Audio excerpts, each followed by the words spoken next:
yo, Felice. How are you guys? Hold on. There you go. Just so you won't be tilted. Yo, I can see why successful people don't put up with excuses, because other people come up to you and ask you for advice. Yo, man, how you get your physique? Wow, how you stay lean? Wow, you're jacked.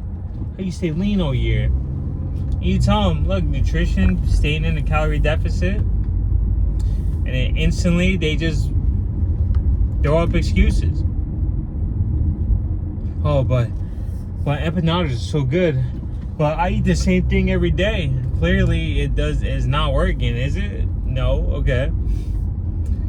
My father said, well, you're not really giving people a solution. You're just telling them nutrition.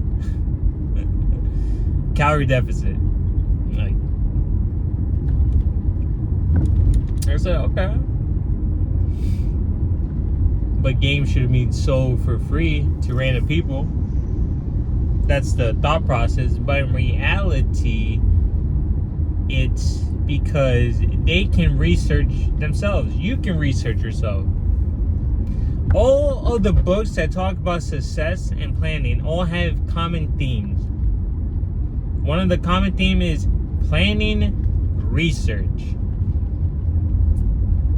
When you go to middle school and you have to do a research paper, what do they teach you to do? Research.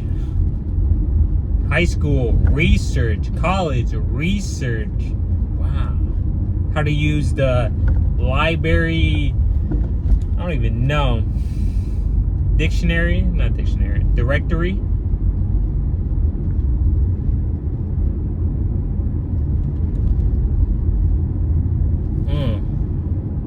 But people get a little slighted when you don't give them the answer they want to hear, because it's all about what they want.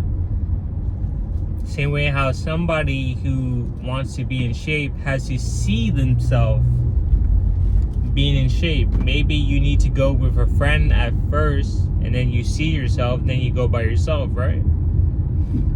But staying back on topic, you just don't put up with the excuses.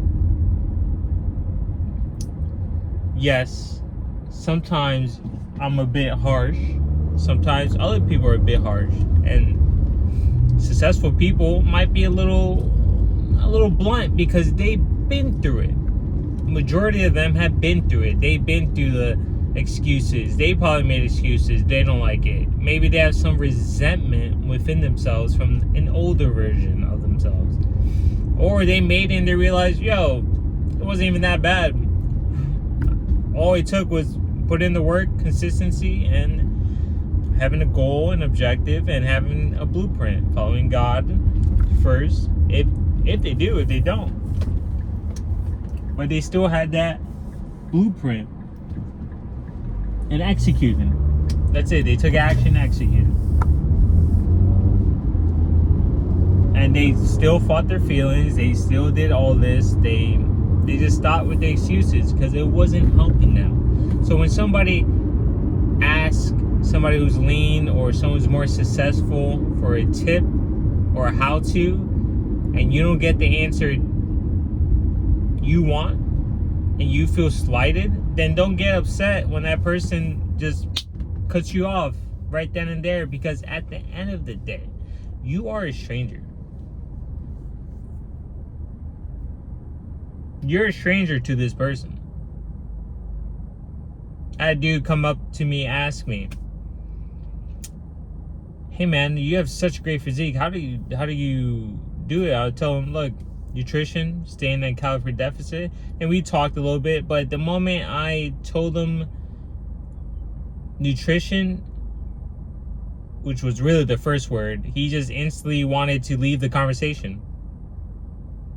But I kept the conversation going. Then he would come back, like walk away, come back. I'm like, all right, I'm not doing this little tactic, but that's on me for continuing the conversation. So,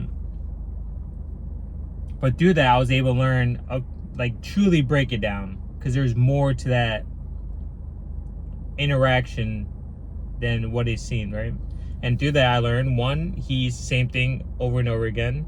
Two, he eats Haitian food, which is, well, I'm Dominican. I told him that. So he's like, all right, no excuses. Exactly, no excuses. And they mentioned like empanadas. And right there in my mind, I'm like, all right, this guy, I see him bust his ass in the gym, but he doesn't want to change what he wants to eat. That's insanity. And because of that mindset, never lose fat.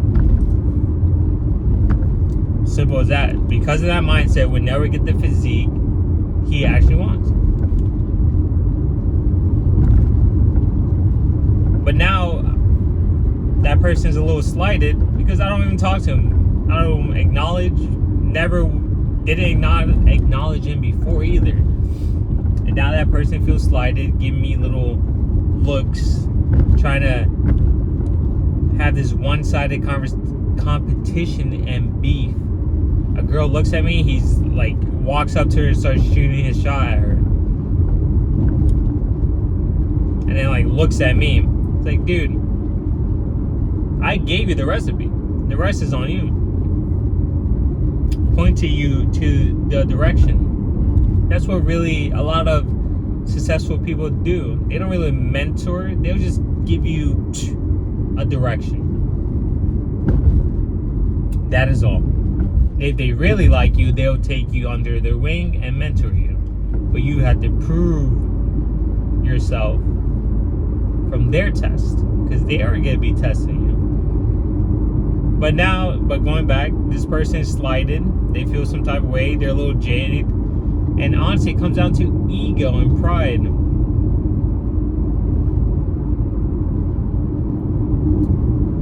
Some people don't like that they gave a compliment and the other person was like, yeah, whatever. Like, okay, thanks. Gave you the answer. You got the black and white. I don't know. And again, it always, so far, has been the Haitians. The Haitians and, not really the Jamaicans. No, it's really the Haitians. The Haitians have some gripes with with light-skinned people. I don't know what it is, bro. I don't know what it is. If you're in Florida and you're light-skinned or white or something, dude, they just go crazy. Jamaicans love me. Jamaicans love me. There are Haitians that like me a lot, but those are the people that knew me or see me grow, of course. I don't know, it's very, what's the word? Repetitive, no.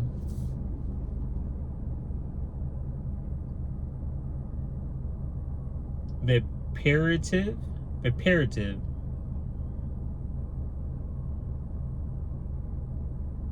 Ooh, it's like, it means harsh or something. I gotta look it up.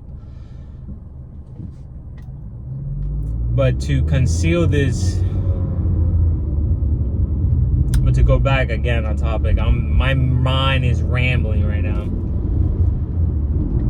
from this cold brew. Actually, no, my mind's rambling because of me. People give a compliment and you don't like take them under their wings. They feel reneged, slighted. Like, man, I gave away my power. Like, that's not power. You know what real power is? Being able to change the weather. That's power. Flipping buildings. That's power. That's power. You just have power within a system or some weird hierarchy.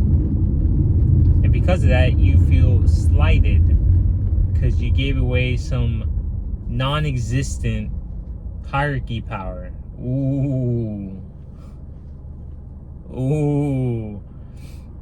And a lot of young men do the same thing to women. Women do the same thing to men. So it's actually a very feminine trait. It really is. So anyways, if you get asked for advice or how to, and you feel slighted, you didn't get the answer you wanted, no, don't get mad if that person ignores you, dude. You were strangers from the beginning, and guess what? You're gonna be strangers when you die. One thing personally I enjoy saying, if I get rejected, okay, have a nice life. We won't be seeing it. Okay, have a nice life. I won't be seeing it. It implies two things. Like, one, I don't care. Two, we're done here forever.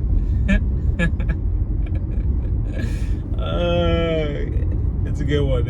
I think it's a good one. Anyways, going to Walmart, get some things, get some life.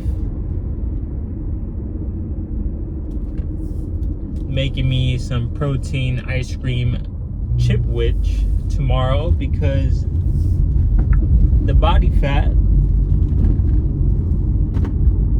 is a little, my calorie deficit is a little too much, and I'm consistently just losing 1 pound of fat a week. So anything extra, you can go, bro. You're not gonna go?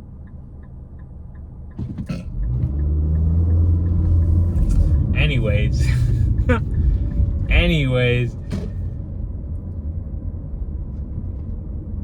Anything extra is just for Sunday refeed.